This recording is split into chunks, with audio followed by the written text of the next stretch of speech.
నువ్వు అనుకున్నట్లుగా ఏమి జరగదు, దేవుని చిత్తం జరిగిద్ది. నరుని యొక్క హృదయంలో ఆలోచనలు ఒకటి కాదు, రెండు కాదు, మూడు కాదు. నరుని యొక్క హృదయ ఆలోచనలు అనేకములు.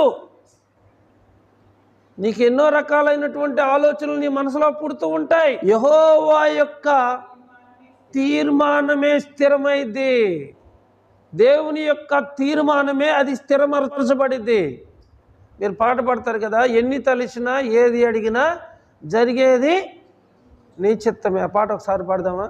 ఎన్ని తలచినా ఏది అడిగినా జరిగేది నీ చిత్తమే ప్రభువా, జరిగేది నీ చిత్తమే.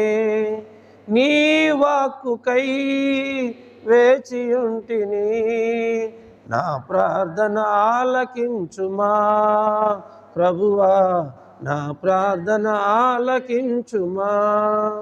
ఓ అమాయకులారా, ఓ ఎరివార్లారా, రేపేం జరగనుందో మీకు తెలియదు. మీరు ఎప్పటి గురించి ఆలోచిస్తున్నారు? సంవత్సరం ఉండి సంపాదిద్దాం ఉన్నారు. ఈ సంవత్సరంలో ఎన్ని ఒడిదుడుకులు, ఎన్ని కష్ట నష్టాలు, ఎన్ని ఇబ్బందులు.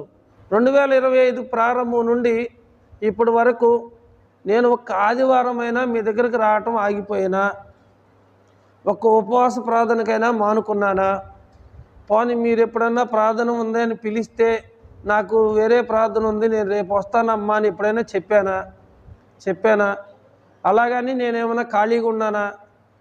ఖాళీగా ఉండటానికి నా మనసుకి ఇష్టం ఉండదు. ఏదో ఒక విధంగా ఎవరికో ఒకరికి ప్రార్థన చేయాలి, దేవుని మాటలు అందించాలని. అది ఎంత దూరం అనేది నేను అదే ఆలోచించను. నాకు దేవుని పని జరగడం అనేది చాలా ముఖ్యం. ఈ సంవత్సరంలో ఎన్నిసార్లు బైక్కి పంచర్లు పడి ఉంటుంది, ఎన్నిసార్లు మధ్యలో ఆయిల్ అయిపోయి ఉంటుంది, ఎన్నిసార్లు బైక్ రిపేర్ వచ్చి ఉంటుంది, ఎన్నిసార్లు వర్షం పడి ఉంటుంది, ఎన్నిసార్లు నేను తడుచుకుంటూ వెళ్ళి ఉంటాను, ఎన్నిసార్లు నా కళ్ళ ముందు ఘోరాతి ఘోరమైన యాక్సిడెంట్లు అయి చనిపోయిన వాళ్ళు ఎంతమందిని నేను చూసుంటాను. 11 సంవత్సరాలుగా మీ మధ్యలోనికి రావటానికి దేవుడు సహాయం చేశాడు.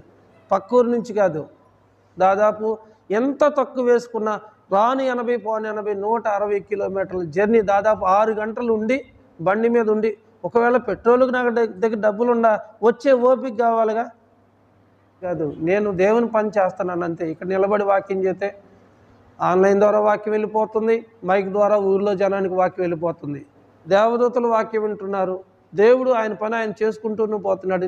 దేవుడు ఈ 2025 సంవత్సరం అంతా కూడా ఆయన చిత్త ప్రకారంగా నడిపిస్తూ వచ్చాడు.